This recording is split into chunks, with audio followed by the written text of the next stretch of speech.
Hey everybody, it's your girl Bondy Blue, and I want you to check out Bondy's Boutique and get some of my merch, y'all. I've added some new things like my mermaid cups and the mermaid tees, and also the Shake Them Tits mugs. All right, you asked for it and you got it. Check out Bondy's merch at Bondy's Boutique. Hey everybody, I hope y'all are having a good Monday. I hope y'all had a good weekend. All right, now let's just go ahead and get into Real Housewives of Atlanta. I don't want to waste no time, y'all. I did like a little what's they call, y'all, the flexi ride. I did a flexi ride thing on my hair, and then I slept on it and it got messed up. So this is what we do. Okay, all right, so yeah, the episode started off where it left off, which was with Kandi and Portia berating one another and calling each other bitches and hoes, okay? Kandi is saying, you don't know how to control yourself, that's your problem. And Portia is like, you are a fake ass friend, Kandi, you are fake as fuck, okay? And that's what's going on with them. They get separated because Kandi was about to leave. We was like, oh no, bitch, we are not gonna have this scene cut up and chopped up like that. Everybody is gonna continue to be a part of this scene until it's over with, okay? So they separate them for a little while, then Marlo comes in. Marlo looks really fabulous. I felt like she really thought long and hard about her look before she came over to Tanya's house. So Portia is in the kitchen talking to Marlo, and Marlo is like, oh my god, she didn't call you. No, bitch, she didn't call her. Would you have called Marlo? Get the fuck out of here with that. Tanya says, okay guys, okay, let's turn down a bit. All right, we're gonna take it over to the hibachi room and we're gonna eat, and there are more stronger drinks down there, okay? Let's take it downstairs, shall we? I don't want y'all fucking up my nice house, okay? Take it down to the basement, bitches. So when they go downstairs, Tanya has kimonos for everybody. She got a whole little konnichiwa, you know, for you hoes, all right? It's real cute. Everybody's impressed. They go into the hibachi room and, you know, they're flipping the food and everything. It looked like a small room for a hibachi table. I'm like, girl, did you get a permit for that? Is that legal for you to have that type of fire and smoke in one room? Okay, because look, they sat there while they cooked the food, but then everybody went upstairs on the balcony when the food was done cooking. The only person that stayed behind was Shamari. Shamari said, I'm tired of all this arguing. I'm tired of the he said, she said bullshit. I'm hungry. So she sat downstairs and ate her plate. Okay, y'all can continue to argue y'all way upstairs. I'm going to sit right here and eat this plate. Y'all, that hibachi looks some good. She was like, oh my God. Oh, this is so good. Oh my God, girl. I was like, got my mouth watering and shit. So when Portia got overheated, she and Nene went outside to talk. They're still gonna keep the pregnancy thing under wraps because you know Kandi and them don't know. But Portia is like, no, I do not want to share that type of thing with her, okay? So no, let's just keep that under wraps. I'm just over it. I'm over it, okay? Portia's over it from what she says, okay? Now I just want to point out that in this episode, my feelings about Dennis were validated. Okay, and I think Kandi's feelings about Dennis were validated. It's just that nobody wants to hear it from Kandi, and Kandi wouldn't let it go, and Kandi made it her storyline, and we're just looking at Kandi like, come on now, girl, you're doing the most. You're doing the absolute utter fucking most, okay? But you know what, let's move on. Shamari came back upstairs. Everybody was like, oh, you was downstairs eating what? And Portia's like, I should have stayed downstairs eating. I'm the one that's pregnant. I'm like, girl, okay, like the fuck. So they're all sitting down at the table, and Tanya takes this opportunity to apologize to Nene. She did not mean to offend her in any way. And Nene says, girl, well, you know, I'm not bothered by it, okay? I am not that shallow. And Tanya's like, okay, thank you. And I'm like, so if you're not bothered or you are bothered, bitch, like, pick one, okay? Because you look like you was bothered, okay? In a confessional, you look like you was bothered when you was talking about she was coming to Press Boutique, so obviously she didn't have the funds. How you gonna play somebody for coming shopping at your fucking store? Like, how you gonna play somebody for coming shopping at your store? Like, maybe she came to your store, Nene, because she likes you. Because she watched you on television and liked you and decided that she was going to come and patronize your little swag boutique. Instead of taking it on the chin and realizing that it's not no shade towards you, the truth is the truth, you decide to get all in your feelings and then act like you're not in your feelings. Like, just be real, Nene. You always talking that shit about, oh, you real and all this and that. But it was obvious that whatever the problem you had with Tanya, you were not going to confront her face to face about it. You was going to do some backhanded shit and make sure she didn't get that peach, okay? I see you, bitch. I see you. Portia says that it's so funny that Eva She noticed that shade, but she never noticed her own shade, okay? You are shady boots, Eva. And Eva is like, what are you talking about? I don't have a shady bone in my body. And I'm like, bitch, I beg to motherfucking differ. Okay, I beg to differ, y'all. If you seen her on America's Next Top Model, she was one of the shadiest in the bunch, okay? Tyra had to tell her, I don't want to cast another black bitch, so get it the fuck together, okay? And she eventually got it together, but most of them still didn't like her. And I kind of felt like Yaya was just as negative as she was, so I didn't understand why everybody was looking at Eva like she was the only black bitch on the cast. You know what I'm saying?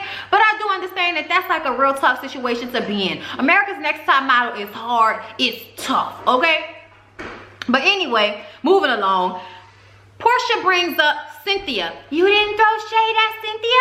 You didn't say anything about Cynthia being the mother of the models? And Cynthia is in a confessional once again like, well, mother won the walk, okay? Mother won. And I'm like, yes, you did, honey. Yes, you did. And that's what I was saying from the beginning, that Cynthia, okay, is a veteran, all right? Making money, flying all over the world, doing real photo shoots, doing real stumping down the walkways, bitch, okay? Because I didn't like the way people was trying to play Cynthia on Eva's behalf. Because I was going back and forth with somebody on Twitter, and I was like, you don't know what the fuck you talking about. And the fact that you arguing with me about this just shows this generation is fucked, okay? Y'all are just retarded. I'm sorry, not all y'all, don't be mad at me, but I'm just saying, how you gonna sit up here and argue with me about the fact that Cynthia, because I said that basically Cynthia paved the way for models like Eva, and she did, because back in the 90s there were only a handful of models who were being seen in magazines and on runways in Paris and Milan and all of that, and Cynthia was one of them. Just because you didn't see her a lot does not mean that she was not working, okay? Because I haven't seen Eva do a lot of modeling ever since America's Next Top Model, but y'all still wanted to pit her against Cynthia like it's some, you know, fair assessment, when really it's not. Eva has not done half of the work that Cynthia has done. And I just want to point that out because y'all know I love me some Eva, but we not about to act like Eva could ever truly compete with Mother Cynthia. No, she cannot, okay? Barely, and those cheekbones are fortified. Thank you. Portia says that Eva just needs to own her shade. You threw it. Just own it. And Candy is like, she's telling somebody to own they stuff. Oh, Lord, that's the funniest thing I heard all night. I'm like, Candy girl, I'm right there with you, okay? Now, here's my thing about the Candy and Portia beef. I think it's very convenient that people feel like you have to be either for Candy or for Portia, when really you can take a look and realize that everything that Candy has done, Portia has done as well. Everybody is messy motherfucking boots. And just because Portia just brought her new man onto the show don't mean she's exempt from the shit that she didn't put Cynthia through, that they didn't put Candy through, that Candy didn't put everybody. Like, everybody does the same shit. They talk about each other, they talk about each other's man, and it's so hilarious to me when people try to point it out like it's just Candy with the messy shit. Because this shit with Portia was messy as fuck, okay? You bringing up Eva, Shay, and Cynthia was messy as fuck. What was the point of that? What was the point of that? There wasn't going to be an argument. It was just Eva like, oh girl, whatever. And you know, I thought we was friends, baby. I guess not. Portia ain't friends to nobody. And I want to remind y'all that Candy don't owe Portia no loyalty after what Portia did to her, because when Candy was giving Portia all the loyalty, Portia was giving all her loyalty to Phaedra Parks. So before another altercation breaks out, Eva decides that she's just gonna go ahead and say, you know, I also want to apologize to Nene for not inviting her to the bachelorette party because I thought she was too old and a stick in the mud to be with me and my homegirls and the shit that we was doing. But you know what? I'm gonna have an old whole bachelorette party and all y'all could come. I'm taking you ladies to Tokyo. Ah! All y'all could pay to go to Tokyo. All y'all. Fuck out of here.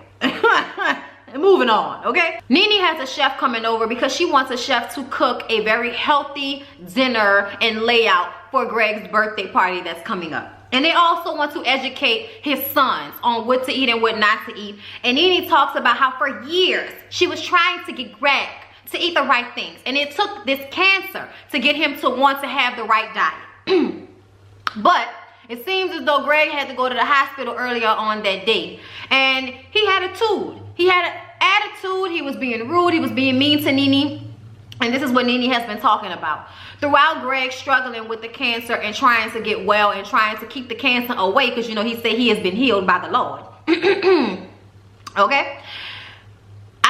that she feels that she's the brunt of everything, and she's the wife, so that's the truth. She will be the brunt. And as somebody who watched this happen personally, watched my mother take care of my father and, you know, remove a colostomy bag and all of that shit, like, you know, with the shit leaking out his side. Like, I've watched my mama take care of my daddy to the day he died. Okay, so I think I can voice my opinion on this with some real knowledge. Okay. Not fuck everything that's actually going on in this scene. I want to talk about the fact that Nene keeps discussing how hard this is for her. Okay? I understand that it's hard. I understand that he might be mean and angry. He said that day they decided to surprise him with a stress test. So he was poked and prodded more. And I just kind of feel like, give him the room to be an asshole, okay? Give him the room to be an asshole. Give him give him some type of edible, okay? And help him along his way. That's another thing. What are y'all doing? Are y'all not, taking part in the marijuana, which helps the cancer? Y'all live in that land and y'all can't get no edibles or nothing like that? Help him to have a better mood, okay? Sneak the shit in if you got to, but help him have a better mood. And don't get online and don't get on this television show telling all your business and telling how hard it's been for you when Greg is over there having cancer eating him from the inside out. It just looks messed up. And at first I was giving Nene the pass because I realized this is a very stressful situation and it's even more stressful to go through on television. But after she got online and talked about how mean he's been and then he had to come back in and sweep up and say how sorry he was and it's been very hard. We know how hard it is for somebody to go through cancer if you've had a family member. It is very hard. It's depressing. It's saddening. It's sickening. It's painful. It is a lot of things. And I feel as if her getting on this television show and getting online and trying to blast him for his attitude is more fucked up than anything Greg can do right now, as far as I'm concerned. Like, I just think that she needs to keep that in-house. Suck it the fuck up, okay? Because you're not the one being poked and prodded, Nene. So suck it up, baby. We don't need to hear it. Talk to your family members when you're not on camera. But actually talking about how distressed you are about the fact that he's distressing you when he's the sick one, it just seems selfish. It just really does, okay? And I'm not trying to judge you. I'm just saying my mama didn't tell nobody. I'm her daughter, and she didn't tell nobody, oh, your daddy just whammed me out and da-da-da-da. My daddy was already mean, okay? He was already mean. About to give a fuck now, okay? Y'all, all I'm saying is Nene wrong. So y'all, we finally get to see Mike Hill interact with the other ladies.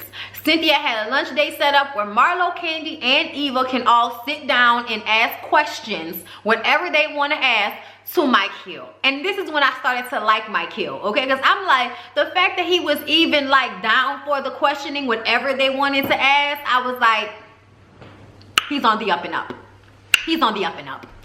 Okay, so the first person that sits down to ask a question was, hold up, who was it? Eva. Eva wants to know what he loves the most about Cynthia. And he says the fact that Cynthia is beautiful inside as well as outside. She's not just a pretty face. She's actually a good person. And I'm like, you know what? I like that about Cynthia too. That's a good thing. That's a good thing to point out. Let's go ahead and move on. I'm just going to pass over the fact that they was talking about Portia once again before Cynthia and Mike Hill walked in. Candy, of course, being the freak and wanting to make this a little bit more interesting, wanted to know what was Mike Hill's favorite go-to position to knock the panties off of Cynthia. And, he said, she got a nice little situation back there, so I like, from the back. And then Candy's like, licking or sex? And I'm like, bitch, wait a minute. Obviously, he meant fucking from the back. Where did you get the licking ass from? See what I'm talking about, y'all? This licking ass thing. Everybody wants to lick ass. I don't feel nothing in my ass. So I don't want nobody licking my asshole. Am I right? Stay right on top, okay? Stay right on the pressure point, okay? The only thing that works around here, clitoris, okay? That's where you need to be at. I don't need nobody licking my asshole, okay? And we got the baby wipes around here, so it could go down. But no thank you. No, thank you. You know what I'm saying? But we don't need all of that, Candy. Calm the fuck down, okay? Mike Hill said he gonna set that ass up. I said, oh, well, it seems as if you already been tearing that ass up, Mike Hill. Okay, moving along, y'all. Then Marlo asked, when was the last time he had an STD? He said, not the last time, Jesus. And then Cynthia cut that shit off because she was like, Marlo, that's enough. Time out. asking questions like that. Bitch, when was the last time you called an STD? Okay, Miss Allegedly Prostitute. Like, get the fuck out of here. Okay, look, that was enough. But everybody had a good time with Mike Hill. They got to know him. He's a nice guy. He was very open to all the messiness that the ladies had to bring to the table for him. It was just cool to watch that scene. I thought it was entertaining. So Kandi has decided to take the shade and get paid. Kandi has decided to have this, what is it, the Venture Down in the Dungeon or whatever, like a variety show that's like with this really sexual connotation. I saw her advertising for that on social media a while back, and I was like, damn, that looked like that would be fun. She's trying to make her money off that, and I'm like, girl, you better make them ducats. Okay, so she and Shamari go shopping in like a little sexy lingerie store so that they can get some stuff to wear for their men and for the events.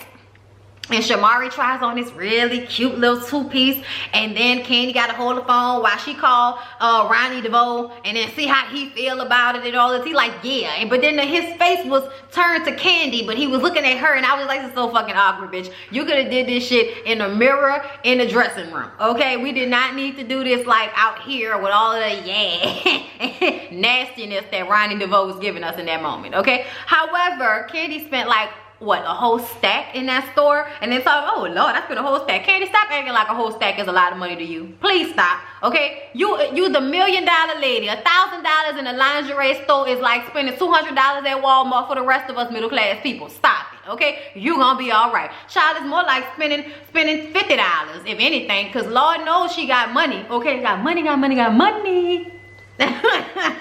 All right, moving along. So y'all, Portia goes to see Dr. Sherry. We haven't seen Dr. Sherry in a while.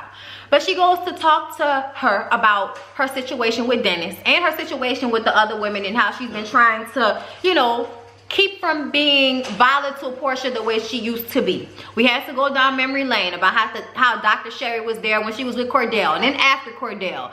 And, you know, her anger management moments, all right? But now it's about Dennis.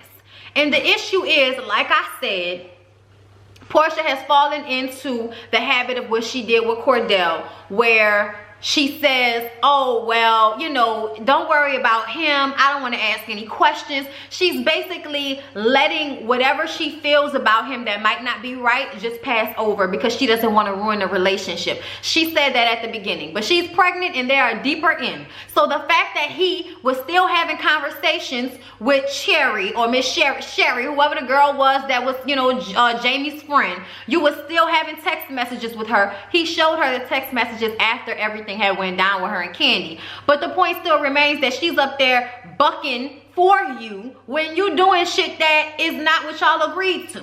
Apparently, he and Portia agreed that they would stop talking to any of their previous exes. Okay, don't talk to nobody you was fucking with before me. Okay, that's what they agreed to.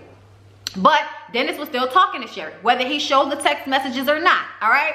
So Dr. Sherry says that it's important for her to have a conversation with him. Don't do what you did before and not want to be vocal because you're scared you're going to lose this man. Say what you got to say, express how you feel, and tell him what's a problem for you. Because if you don't express it now, it will become something that you apply to your relationship, and it's not a good thing for you to always feel that you can't say what you need to say, or you can't really let him know how you feeling. That's not a real relationship. But I told y'all I had my eye on Dennis because the nigga feel suspect. Okay, not gay suspect, just cheating, not being as faithful as Portia is letting on suspect. That's what I mean by that, okay? Because you know you gotta clarify these things. So y'all, then we have like this another scene with Greg and Nene where he has his birthday party. He tells everybody that he's, you know, saved and sanctified and filled with the Holy Ghost. And then Nene talks to his sister about how much of a grouch he is. Same old, my opinion remains the same, moving along, okay? So Portia talks to Dennis, all right, because she feels as if he is not owning the situation with Sherry. Okay, we had an agreement that we would stop talking to the exes, and you didn't stop talking to your ex. That is a problem for me, and I need for you to understand that I'm out here defending you to people, and then I'm starting to become old Portia. I'm starting to become the Portia I was with when I was with Cordell, and I don't want to be that Portia. I want to be me. Okay. Portia let Dennis know that she had a problem with the fact that he was still having conversations with Sherry, even though they agreed that he would not. And also the fact that he doesn't seem apologetic. He doesn't seem like he thinks he did anything wrong. He doesn't seem like he thinks it's a big deal.